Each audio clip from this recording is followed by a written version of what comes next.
రాజ విగ్రహం అనే చందమామ కథ చెప్పుకుందాం. అనగనగా ఒక పట్టణం. ఆ పట్టణం మధ్యలో పెద్ద రాతి స్తంభం మీద రాజుగారి బంగారు విగ్రహం ఉండేది. ఆ విగ్రహం కళ్ళకు 2 నీలాలు పొదగబడినవి. రాజుగారి ఖడ్గం మీద పెద్ద రత్నం పొదగబడింది. విగ్రహం మీద సూర్యకిరణాలు పడి మెరిసినప్పుడు రాజుగారు కేవలం ఆనంద స్వరూపుడని అనిపించేది. ఒకనాటి సంధ్యా సమయాన ఒక పిచ్చుక ఆ పట్టణంలో ప్రవేశించింది. రాత్రి ఎక్కడ గడపడమా అని ఆలోచనలో ఉన్న పిచ్చుకకు ఊరి మధ్యనున్న విగ్రహం కనిపించింది. ఎత్తున ఉంటే మంచి గాలి వస్తుంది, ఊరు కూడా బాగా కనిపిస్తుంది అనుకుని విగ్రహం పాదాల వద్ద మకాం వేసింది. పిచ్చుక కన్ను మూద్దామనుకునే సమయానికి ఒక పెద్ద నీటి చుక్క మీద పడింది. అది అటూ ఇటూ పారచూసింది. ఆకాశంలో మబ్బు తునకన్నా లేదు. చంద్రుడు నక్షత్రాలు కనిపిస్తూనే ఉన్నవి.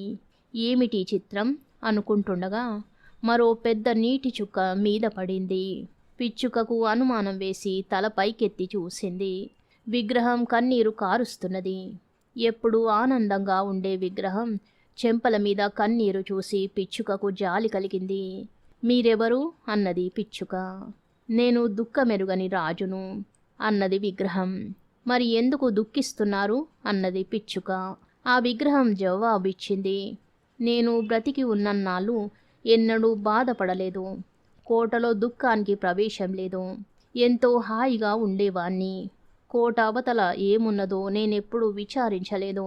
చచ్చిపోయాక నా విగ్రహాన్ని ఇంత ఎత్తున ప్రతిష్ఠించారు. ఇక్కడ్నుంచి పట్టణంలో జరిగే సంఘటనలన్నీ కనిపిస్తున్నవి. నా హృదయం సీసంతో పూత పోసినదైనా చాలా జాలిగలది. మరి ఏడవక ఏం చేయను?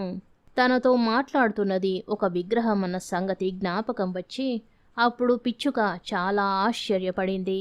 విగ్రహం మళ్ళీ అన్నది, దూరాన ఒక పూరింటిలో ఒక బీద కుటుంబం ఉంది.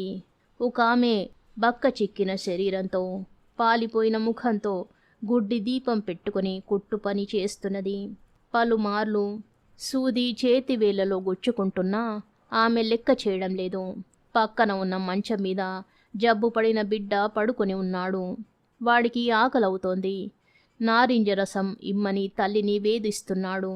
పాపం, ఆమె నారింజ రసం ఎక్కడ తెస్తుంది? ఆ బాధ చూస్తే నా కన్నీరు ఆగడం లేదు. పిచ్చుక, నాకు సహాయం చేయగలవా? ఏమిటది అన్నది పిచ్చుక.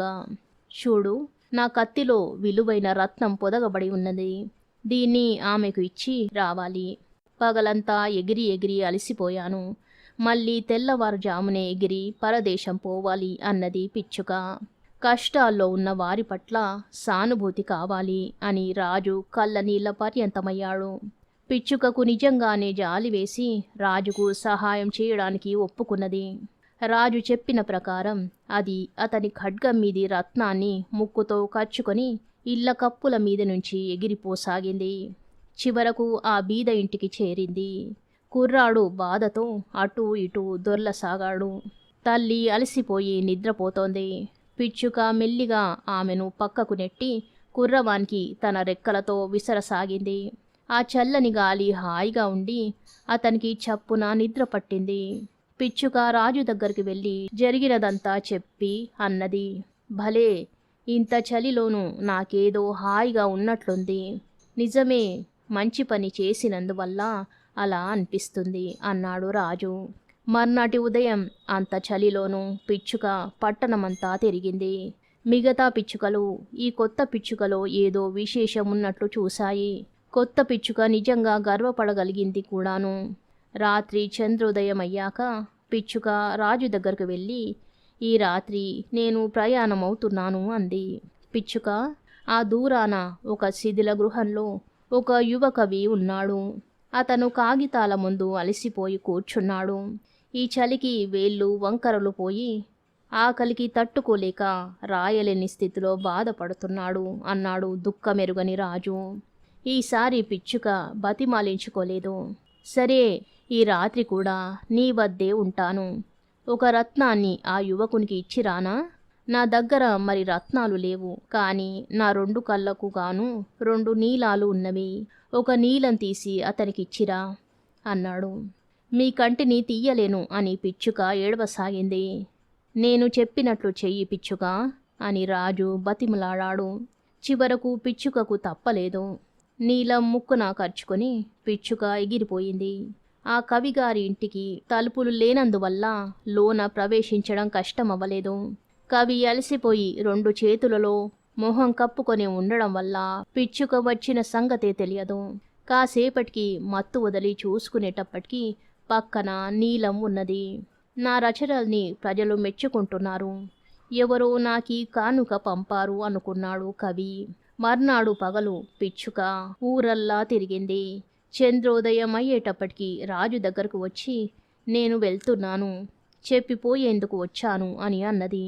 పిచ్చుక, ఈ ఒక్క రాత్రి నాతో కూడా ఉండు అని దీనంగా అడిగాడు రాజు. కాదు, మా వాళ్ళు నా కోసం ఎదురు చూస్తున్నారు. పాపం, ఒక రత్నం ఒక నీలం పోగొట్టుకున్నావు. వచ్చే చలికాలం నేనెలాగో ఇటు వస్తాను.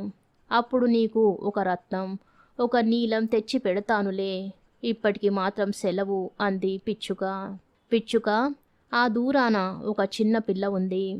ఆమె అగ్గిపెట్టెలు అమ్ముకొని జీవిస్తూ ఉంటుంది. కాలు జారిపడి అగ్గిపెట్టెలన్నీ పక్కనే ఉన్న మురుక్కావలో పడేసుకుంది. డబ్బులు లేకుండా ఇంటికి వెళ్తే వాళ్ళ నాన్న తంతాడు. అందుకని ఏడుస్తూ కూర్చుంది.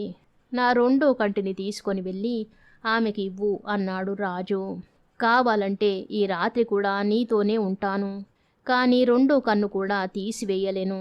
నీవు అసలే గుడ్డివాడు అవుతావు అన్నది పిచ్చుక.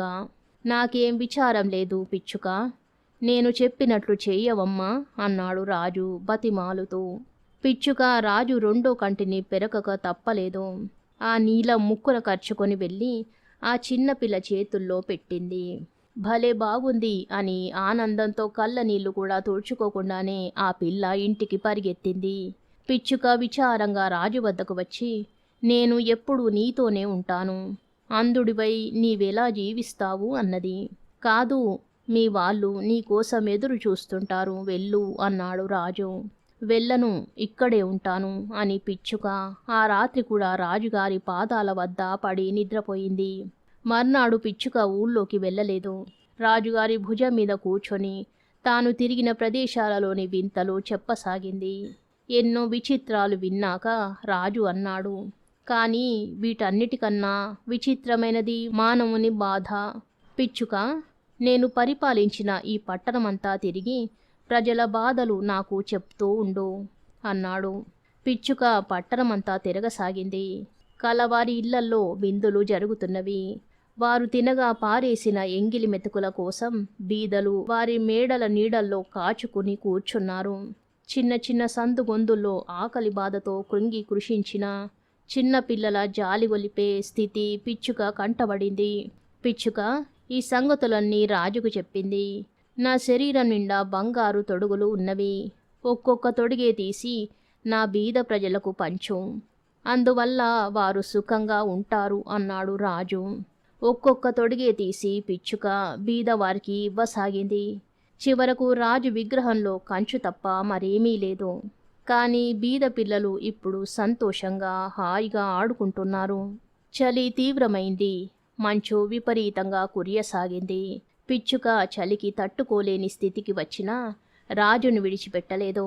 పాపం పిచ్చుక నానాటికి కృషించి మృత్యువుకు చేరువ కాసాగింది. ఇక బతుకుతాననే ఆశ లేక చివరిసారి రాజు దగ్గర సెలవు తీసుకునేందుకు వచ్చి, రాజా, నేను నీ చేతిని ముద్దాడనా అని అడిగింది. చేయి కాదు, నా పెదవినే ముద్దాడు. మీ దేశం వెళ్తున్నావు కదా అన్నాడు రాజు. లేదు, నేను ఇంకా దూర ప్రయాణమే చేయబోతున్నాను, ఇక తిరిగి రాను అన్నది పిచ్చుక. రాజు పెదవిని ముద్దాడిన పిచ్చుక చచ్చి పాదాల దగ్గర పడింది. ఇదే సమయంలో ఏదో బ్రహ్మాండం బ్రద్దలైనట్టు శబ్దం వినిపించింది. సీసంతో పూతపోసిన రాజహృదయం 2గా విచ్చింది. మర్నాడు పట్టణంలోని పెద్దలు ఆ దారిన వస్తూ రాజుగారి విగ్రహాన్ని చూసి, విగ్రహం అందంగా లేదు, ఇక్కడ ఉంటే పట్టణానికి అప్రతిష్ట అని తీసేశారు. దాని స్థానంలో ఎవరి విగ్రహం ఉంచాలనే మీమాంస బయలుదేరింది. పట్టణపు పెద్దలు నాదంటే నాదని పోట్లాడుకున్నారు. వారి పోట్లాట అప్పటికి ఇప్పటికీ తెగలేదు. పాత విగ్రహాన్ని కరిగేశారు. ఎంత మంట పెట్టినా సీసపు గుండె మాత్రం కరగలేదు. చివరకు విసిగి దానిని బయట పారేశారు. ఒకనాడు ఆ పట్టణంలో 2 అమూల్యమైన వస్తువుల్ని తీసుకొని రండి అన్నాడు దేవుడు. దేవదూతలు ఊరంతా తిరిగి చచ్చిన పిచ్చుకను, కరగని సీసపు గుండెను తీసుకువెళ్లారు. సాటిలేని వస్తువులు అని దేవుడు మెచ్చుకున్నాడు. కథ సమాప్తం. శుభం.